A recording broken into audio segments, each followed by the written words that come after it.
E-safety is something we hear a lot about these days. We hear about it at work, we hear about it at home, and of course we hear about it in the media.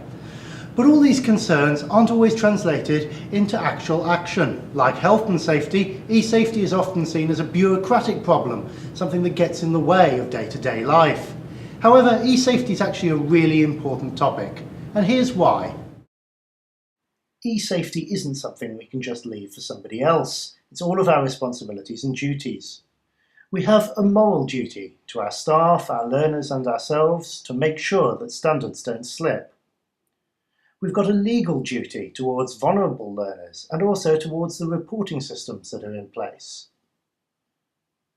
And Ofsted require us to make sure our learners are aware of e-safety. In fact, it's now a limiting grade, making it an essential part of any Ofsted inspection. In their Common Inspection Framework, Ofsted makes several references to the importance of learners understanding the use of internet safety measures. The word safety can be confusing. It's about being responsible. The dangers that are out there don't just affect the vulnerable, they affect everyone. So we have a responsibility to ensure protection for those most at risk, while all the time behaving responsibly ourselves. This responsibility isn't just limited to our time at work. How we act in public on the internet outside of work is also a matter for our personal and professional responsibility. There are various different options for tackling this. The first is a lockdown approach, where nobody can access anything. Recent studies show that this can do more harm than good. The other option is to give open access. Of course, this has its own problems to infrastructure. So once again, responsibility is key, allowing flexible use of learning resources while being safe. I'm joined now by Professor Sonia Livingston from the London School of Economics, who's an executive member of the UK Council for Child Internet Safety and recently published Risks and Safety on the Internet, the Perspective of European Children. Professor, many people see e-safety and other measures such as health and safety as bureaucratic processes rather than something that needs to be taken seriously. Is e-safety something they need to be thinking about? It is something people should be seriously thinking about, yes. And I think the analogies with other kinds of safety are interesting. Road safety is the one that's usually used. Of course, we teach people quite young about road safety, though they learn to drive cars when they're adults, so it's a continued process. And health safety, food safety, there's a variety of other analogies. The internet is part of our lives and part of everything that many of us now do, and safety is part of that activity. Safety from what though? What sort of risks are out there? Well, in our research we've been trying to make a distinction between risk and harm. There are many of the things that people worry about are out there. In fact, pretty well every problematic, bad criminal activity in society is on the internet and probably more accessible there, though not necessarily more frequent. We should really be concerned about what harms people and what upsets people, and that's only a subset of what's out there, and that's one of the difficult things to negotiate. So there are many things out there. We come across some of it and we are upset or harmed by only some of that. And then I would say exactly what kinds of harms. That really differs for different groups and by age, and what younger people might be upset or bothered by on the internet isn't always what adults think they're going to be concerned about, and what worries and upsets older people and adults is different again from younger children. So if there are these criminals out there, isn't a lockdown or strict filtering system the best answer? I think it's an understandable answer in a context where schools and colleges have a duty of care and not necessarily all the resources and time to address how that duty of care might pan out in people's leisure time and what they're doing on their phones and internet, which is very hard to monitor. So I think it's understandable, but I think it's deeply problematic. And of course, the challenge is to find a way of embedding safety in our ordinary practice without stopping people get the benefits of the internet. So in other parts of other parts of the curriculum, other parts of learning practice, we are encouraging children and young people, indeed everybody, to go online as the first port of call for all kinds of information. So it is deeply problematic then to restrict that entirely in terms of safety. You say deeply problematic. Are you referring to your research finding that many children felt they could be more genuine online than offline?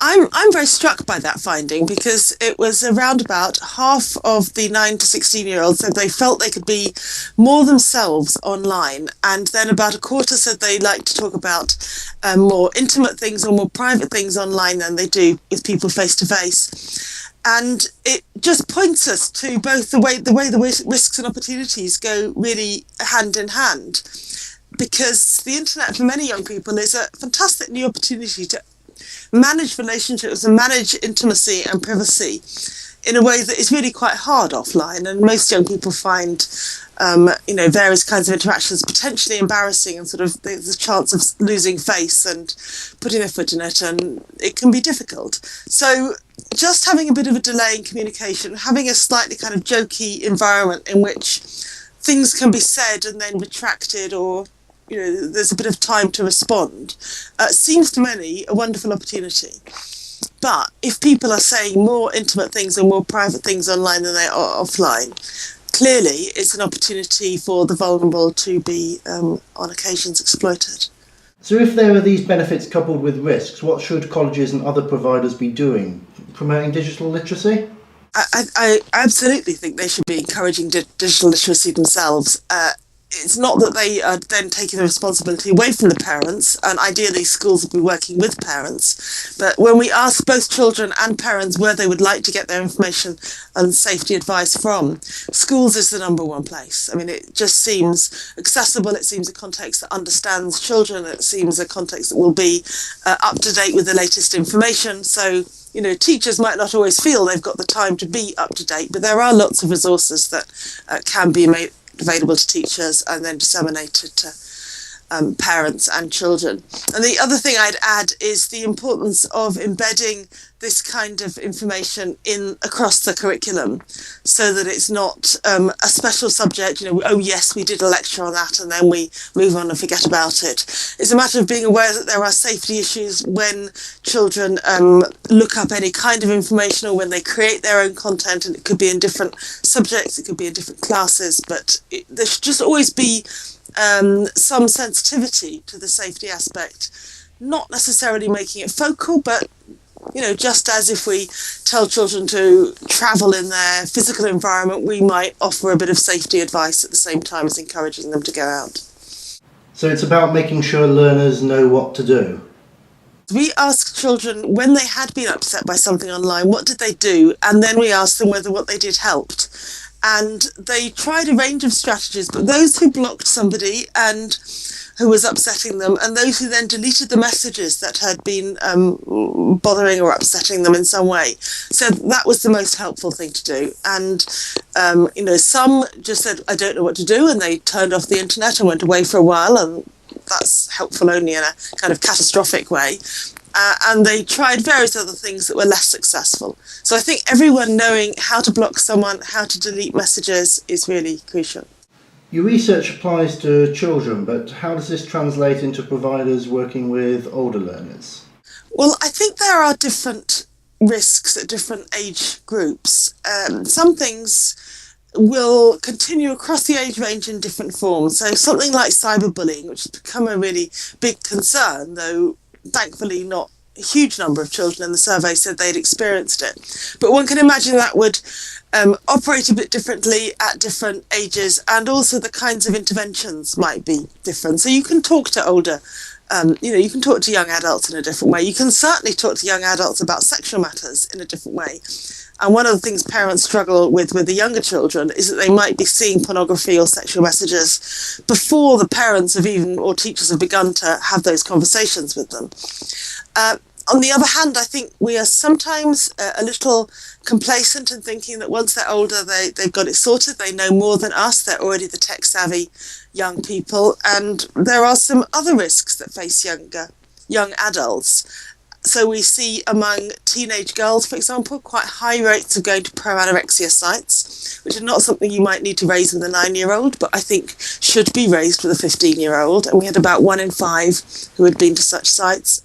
Some of the race hate sites, some of the more extreme kinds of pornography sites, those are things we could be discussing with young adults. And I think we should be. So in terms of information skills, how can we help learners distinguish between sites that are legitimate for research and support and those that are just harmful?